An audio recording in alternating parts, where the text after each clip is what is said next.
What's up, homies? Kai over here. We're doing it big. We up here in Evertale right now.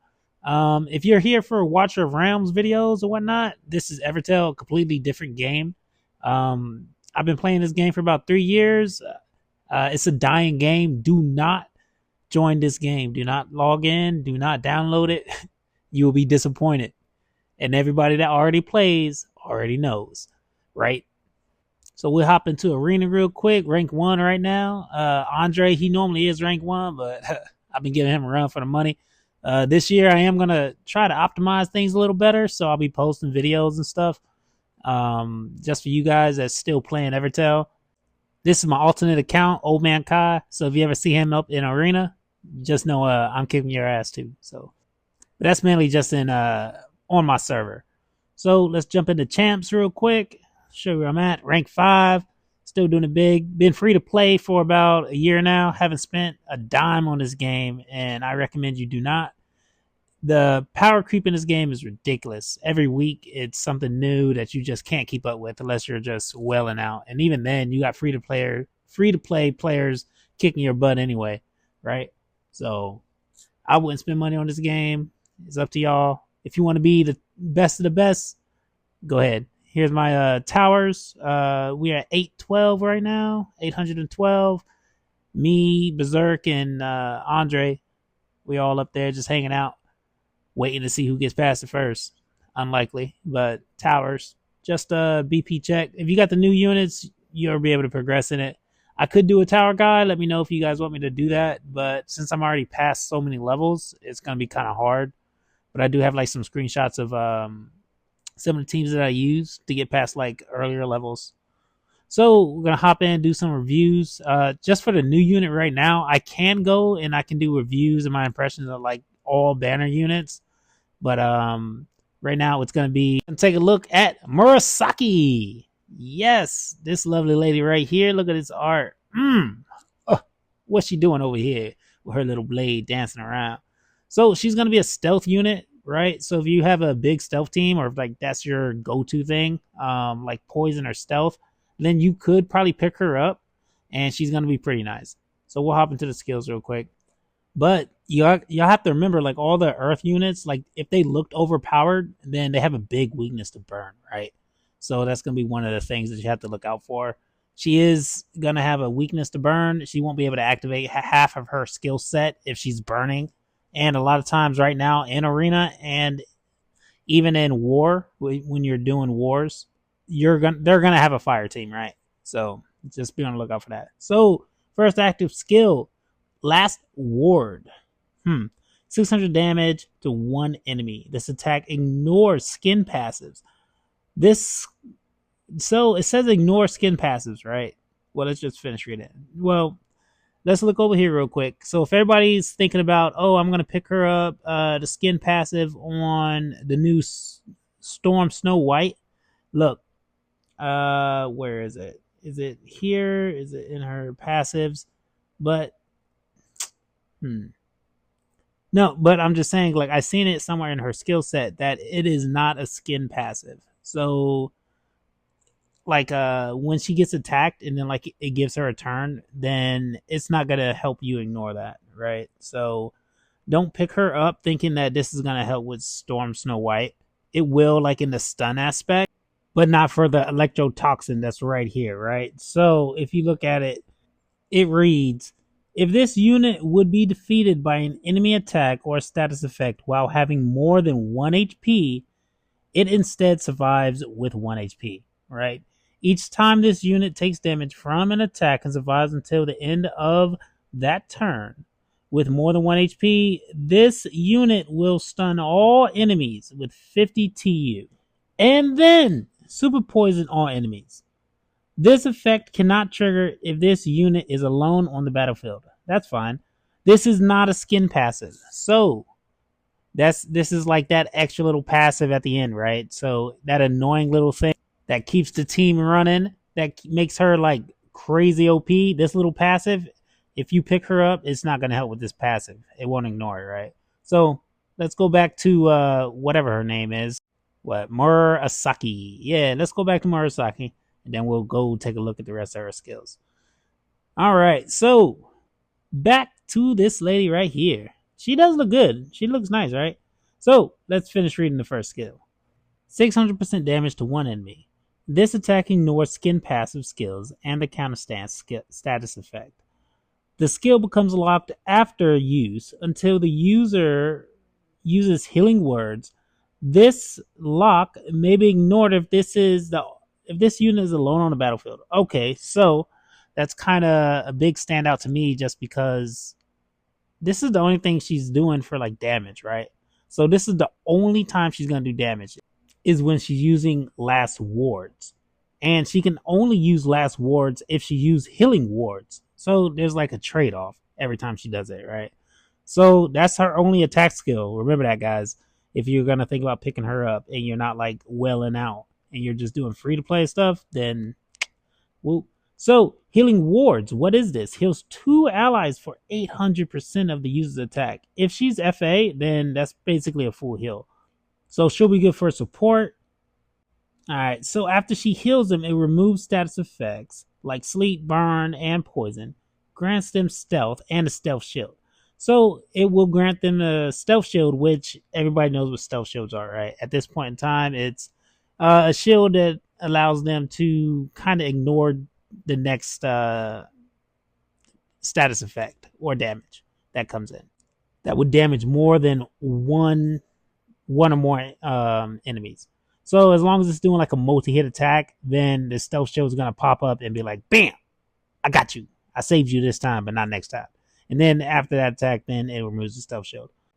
So that's good. She is a support unit for the most part. That's what it looks like.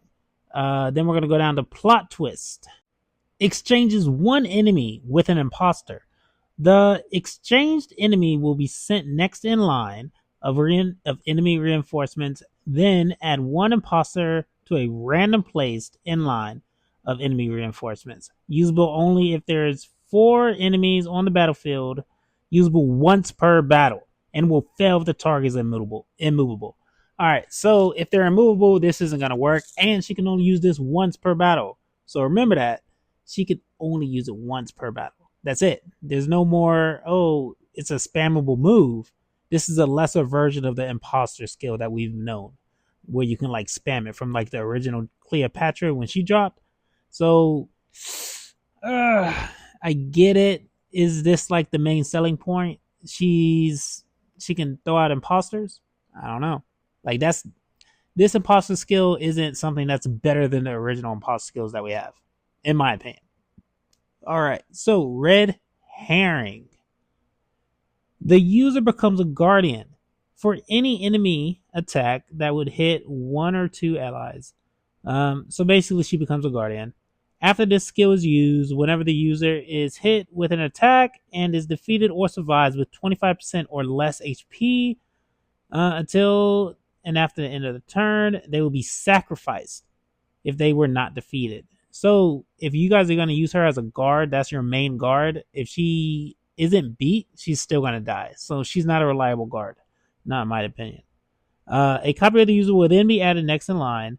Ally reinforcements, the copy limit break, awakening, boost skill potential. So basically, she's going to be pay to win if it's the limit break for the copy abilities.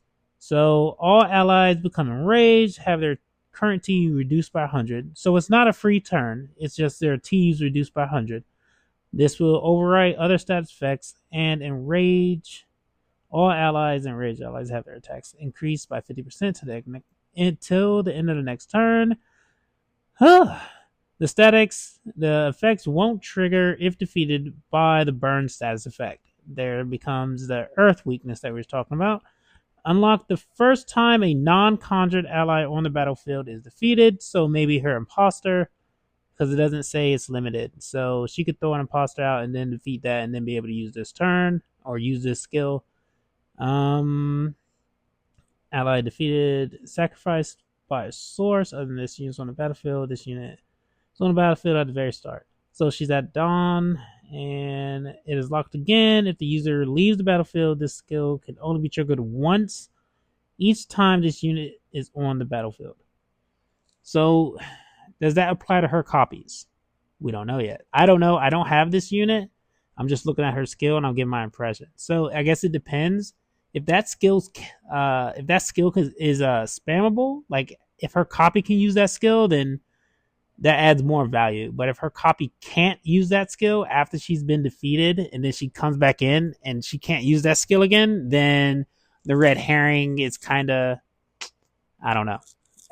If somebody has her and they're like, oh yeah, her copy can use that skill, the red herring, then let me know, y'all. Right? Throw it down a comment. Subscribe to me, because Evertale's all I know, right? Okay, now let's move on to her passive. And first up, Epic Narrative. This unit gains stealth, a stealth shield, and will endure the next damage that would defeat it with 1 HP. Endure status effects cannot stack. Allies gain spirit until ally spirit reaches 8. These effects are triggered both at the very start of the battle and when this unit is on the battlefield, and when this unit enters the battlefield from the reinforcements. Holy crap, man, they be writing paragraphs.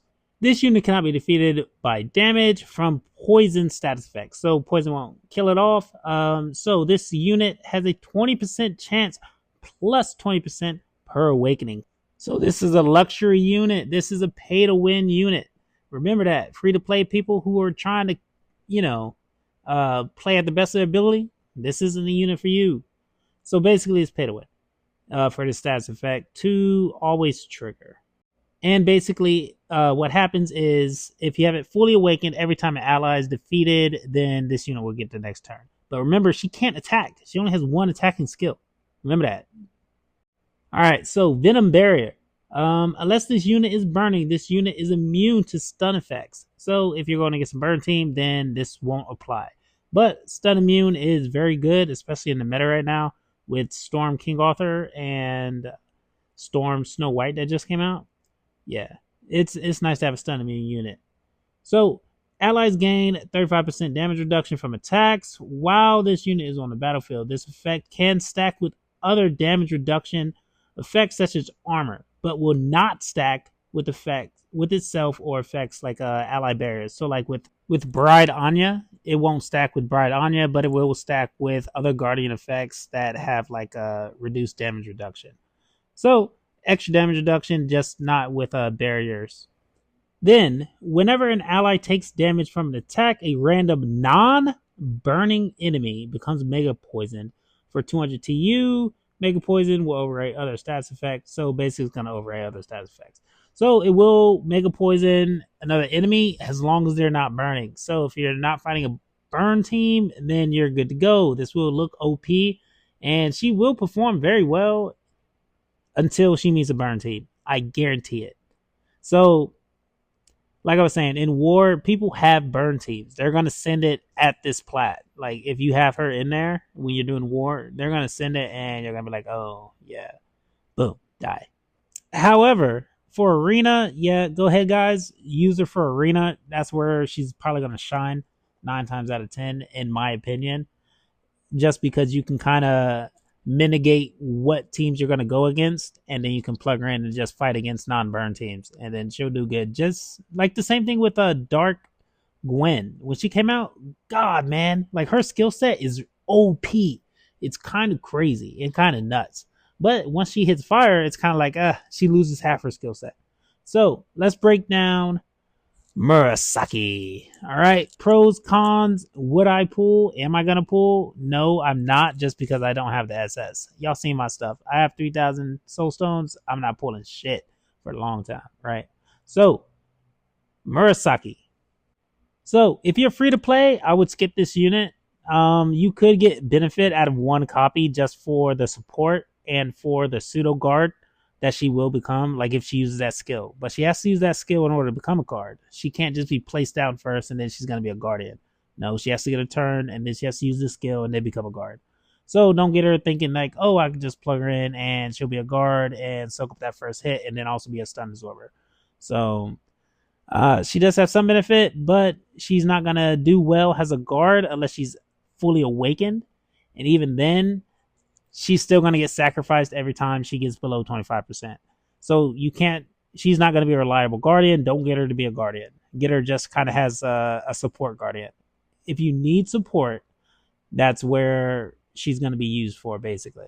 She has a support skill set. She only has one offensive attack skill, and it it does good damage, but it doesn't do groundbreaking damage.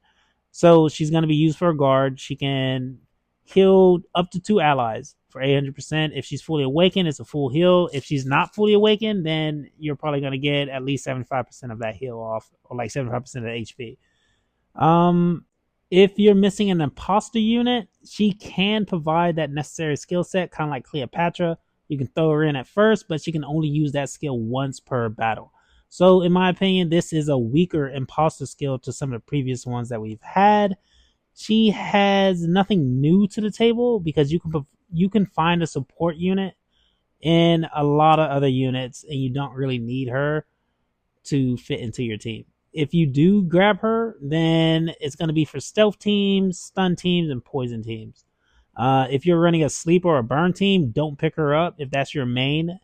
I highly recommend you do not pick her up on any burn team. Don't put her in any sleep team because it's just going to mess up your sleep synergy, right?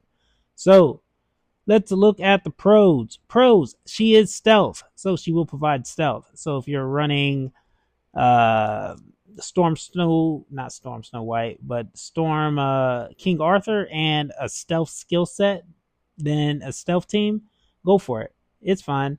She's gonna be okay, but I still think that there's better options. Like even Dark Jean is a better option in my opinion. When she first enters, she grants stealth shields, she'll full heal, and then she'll also like do some damaging attacks. I used her in my plat one, and it works pretty well. So, like I was saying, she doesn't really offer anything new to the table. A weaker imposter skill. Her heals aren't the best. It's not even a full heal like to your whole team. It's just the 2 allies. A lot of her skill set is locked. You have to use one skill to unlock another skill. You have to one skill per battle. Also, was in at least 2 of her skills. So she's very limiting. Um, I wouldn't pull for her if you're low on SS. If you have a stealth team or a poison team and you're like, oh, this is going to do wonders for me, guys, knock yourself out. Do what you got to do. I wouldn't pull for her. She's going to be like B plus if I ever made a tier list. Like she'd be like B plus or A minus or something like that. She can become a guard, but it's not an amazing guard. She is stun immune, but only if she's not burning. So that is a pro.